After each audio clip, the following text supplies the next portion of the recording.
Radio used to be fearless. Shock jocks said whatever got a laugh. Crude jokes, prank calls, stunts that crossed every line. They were kings of the morning commute. The more outrageous, the better the ratings. Today, they'd be canceled before the first commercial break. Back then, they were just part of the noise of everyday life. College parties in the 90s were wide open. Flyers plastered on bulletin boards read, "Keg tonight," and everyone showed up. The cops would roll by eventually, tell you to dump the beer, and that was that. No breathalyzers, no arrests, just foam in the grass and music fading into the night. Somehow, everyone still made it to class the next morning. Tanning salons were everywhere, glowing with neon and promises. Teenagers walked in without ID, bought unlimited packages, and baked for hours under ultraviolet lamps. No waivers, no warnings, just coconut oil and a towel over your eyes. You left smelling like heat and plastic, proud of the burn. Nobody said skin cancer. A tan was proof you were living right. Halloween nights stretched forever. Kids roamed whole neighborhoods till 10 o'clock, pillowcases sagging with candy. Parents didn't follow with flashlights or tracking apps. They trusted the streetlights and the neighbors. You ate cookies and popcorn balls from people you barely knew. The only rule was to be home before the news came on. Somehow, everyone always was. Napster changed everything. Suddenly, every song you ever loved was one download away, and sharing music with friends felt like rebellion wrapped in generosity.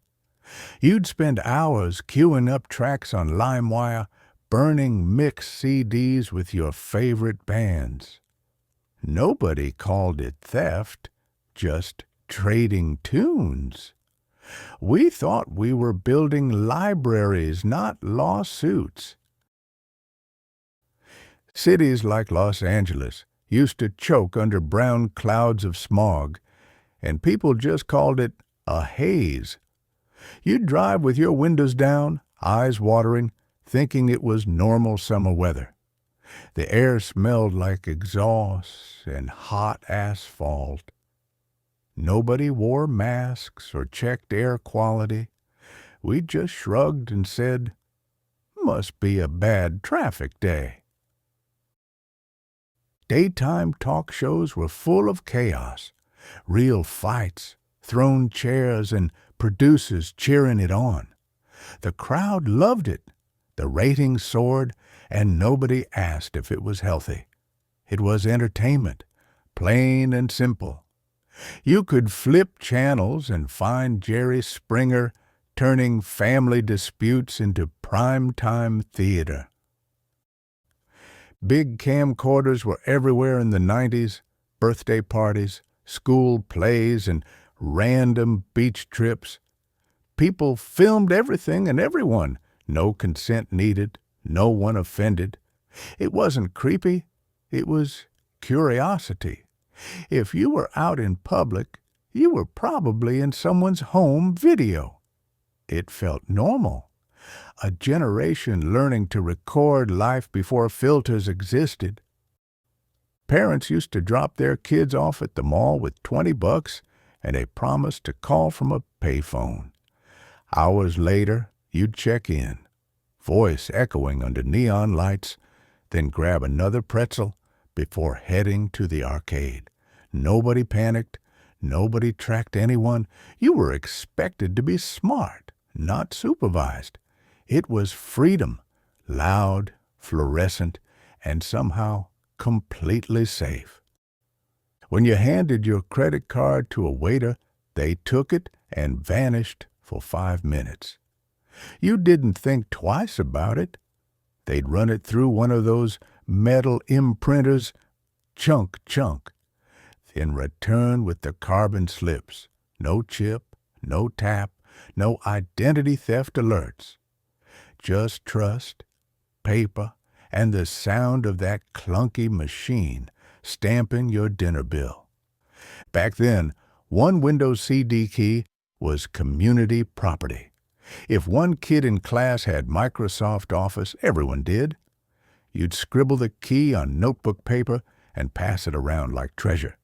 Installing the same software on half the neighborhood's computers wasn't seen as piracy, just helping out. We didn't call it stealing, we called it sharing. Classroom birthdays were a free-for-all. Mom showed up with trays of cupcakes or homemade cookies loaded with peanuts, dairy, and frosting thick as glue. No allergy lists, no EpiPens, no rules. Kids swapped snacks, made a mess, and nobody worried. If someone didn't like what was served, they just passed it to the next kid. Simpler times, sweeter too. In sales offices and restaurants, bosses made comments that would sink a career today. They'd talk about looking the part, or tell someone to smile more right in front of the whole crew. Nobody called HR, because HR didn't handle that. You rolled your eyes, finished your shift, and swapped stories later, knowing that's just how the world worked then. Teachers drove kids to competitions in their own cars. No background checks, no forms beyond a quick permission slip. You'd pile into the back seat with your uniform and snacks, radio playing top 40 the whole way. It wasn't dangerous, it was trusted. Teachers were part of the village, not strangers behind a firewall of rules. Every neighborhood had at least one illegal cable box that unscrambled HBO and pay-per-view wrestling. The picture was a little fuzzy, but it worked. Families treated it like a victimless miracle. Free fights and movies all weekend.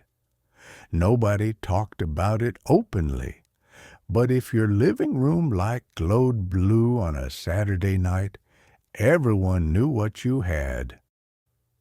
The office used to smell like coffee, toner, and cigarette smoke.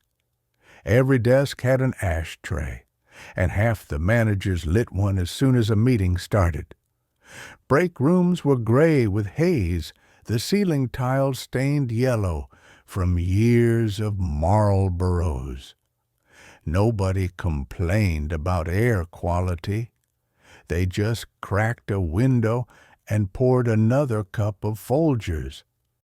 GNC shelves were lined with fat burners and energy boosters filled with ephedra. The labels promised miracle metabolism, and people bought them by the handful. Teenagers, athletes, weekend warriors, no warnings, no bans, just bright bottles and hype. It was legal, it was everywhere, and everyone thought it was science. Nobody called it dangerous until the headlines started. Kids rode bikes after dark in jeans and T-shirts, no helmets, no reflectors, no lights. Parents shouted, "Be careful!" And that was safety training. You could hear the chain hum and tires slap against the pavement in the summer dusk. Somehow, everyone made it home, scraped, sunburned, and happy. The risk just felt like part of growing up.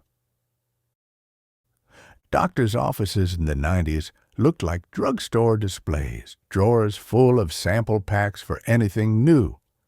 If you said you were in pain, you might walk out with a week's worth of opioids and a pamphlet about managing discomfort. There were posters saying, "Pain is the fifth vital sign." Nobody realized how much trouble those words would cause later. Video stores had no filters. They'd rent R-rated movies to teenagers with a wink. And in the back, behind a swinging curtain, was the adults-only section everyone joked about. Nobody thought it was strange. It was just part of the store. You returned tapes, rewound, got your late fees, scolded, and left feeling like you'd just been somewhere grown up. 1-hour photo labs were everywhere, in grocery stores, drugstores, and strip malls. You'd hand over a roll of film, and strangers developed every frame you took. Nobody thought about privacy. The clerk saw your vacation, your bad selfies, and your family moments. You just hoped they didn't laugh too hard when you came back for the envelope. News anchors used to read out full names, ages, and even neighborhoods of crime suspects, victims, and teenagers. Newspapers printed it too. Addresses, photos, everything. Privacy laws were loose, and the idea of protecting identities hadn't caught up yet. It wasn't malicious, just how the news was told. Now, it feels unthinkable. Back then, it was normal reporting. Meeting strangers from AOL chat rooms or Yahoo Messenger was exciting, not dangerous. You'd agree to meet at a food court or record store, no fear, no background checks. Maybe they were who they said, maybe not. But the internet still felt small and friendly then. The idea that it could be risky hadn't really hit yet. You could walk into any pharmacy and buy a dozen boxes of cold medicine loaded with pseudoephedrine. No ID, no signature, no questions. It was strong stuff that actually cleared you up. Nobody suspected it could be used for anything else. Now, those same boxes sit behind locked glass, guarded like you're asking for plutonium. Times changed fast. Every AOL or GeoCities profile had your real name, hometown, and maybe even your phone number. That's just how it worked. We weren't worried about privacy or data leaks. It was about being reachable. You wanted people to find you, even strangers. We thought anonymity was rude, not smart. Billboards used to advertise cigarettes and beer on every corner. Tobacco logos lit up over highways, and alcohol ads were plastered near schools and stadiums. Nobody blinked. Marlboro gave out jackets. Budweiser handed out posters. It was just part of the scenery. Bright, bold, and everywhere. You could walk into an airport, buy a ticket with cash, and stroll straight to the gate. No lines, no ID check, no liquid bands. Friends could walk you all the way to your seat, hug you goodbye, and wave from the jetway window. It was casual, almost intimate. Flying was part of life, not an ordeal. Beer commercials ruled prime time, loud, fast, and aimed straight at young men. Every sports broadcast had a new one, parties, racing, and guys high-fiving with open bottles. They pushed fun, not moderation, and nobody called it irresponsible. It was just beer, and beer was everywhere. Playgrounds back then were brutal and glorious. Asphalt under your sneakers, steel monkey bars that burned your hands by noon, and slides so hot they could fry an egg. Nobody thought about rubber surfacing or safety inspections. You just climbed higher, jumped farther, and hoped for the best.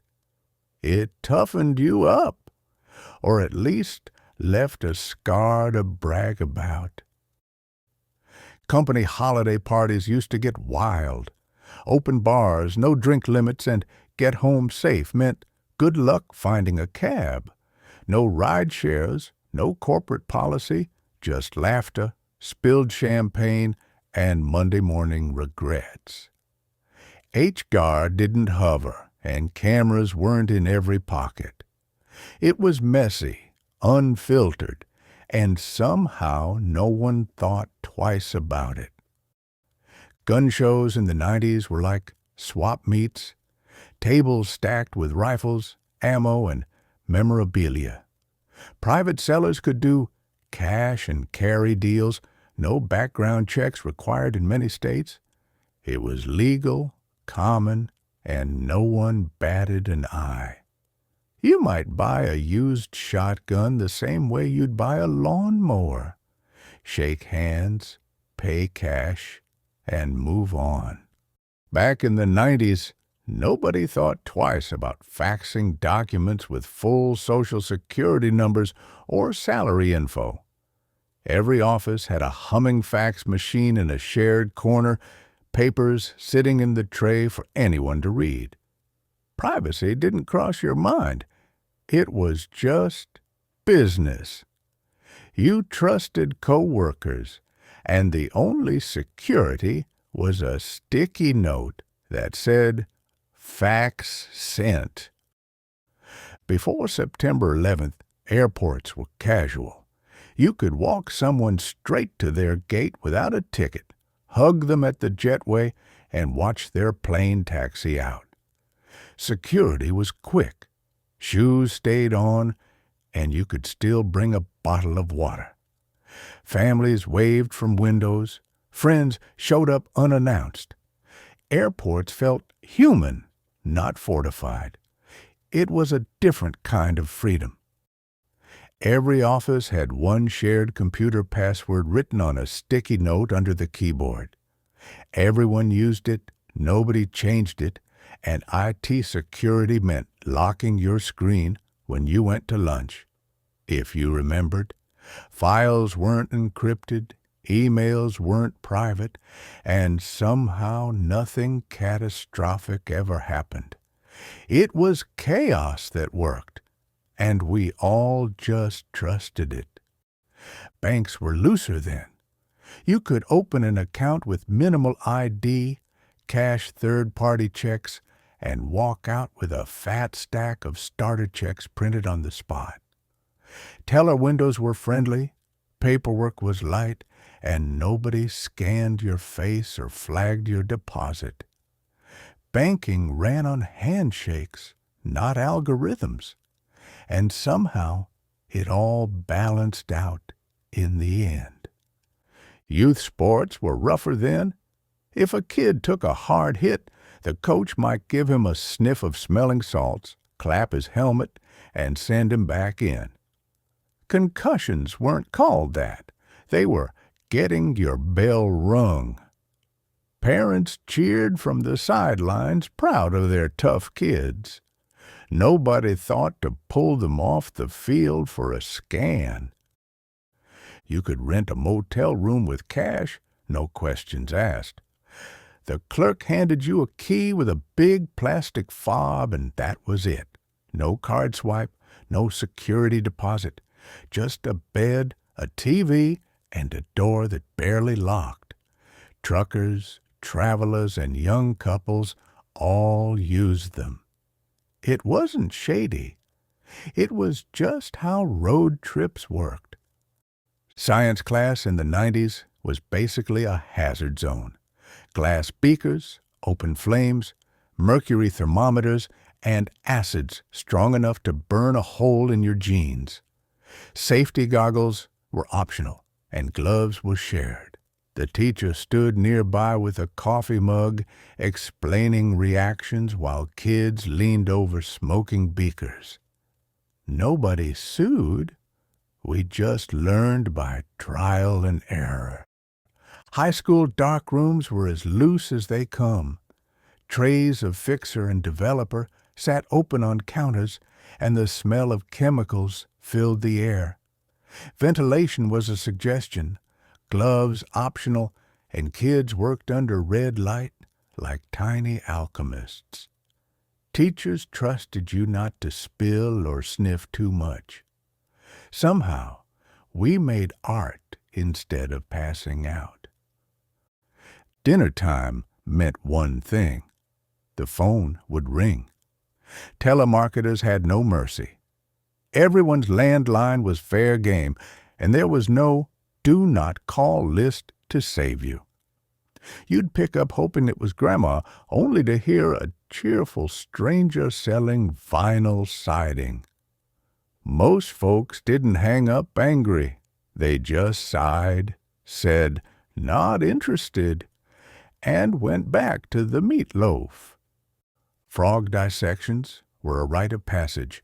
Your lab table had one scalpel, one set of gloves, if any, and a bucket of specimens that smelled like formaldehyde and adventure.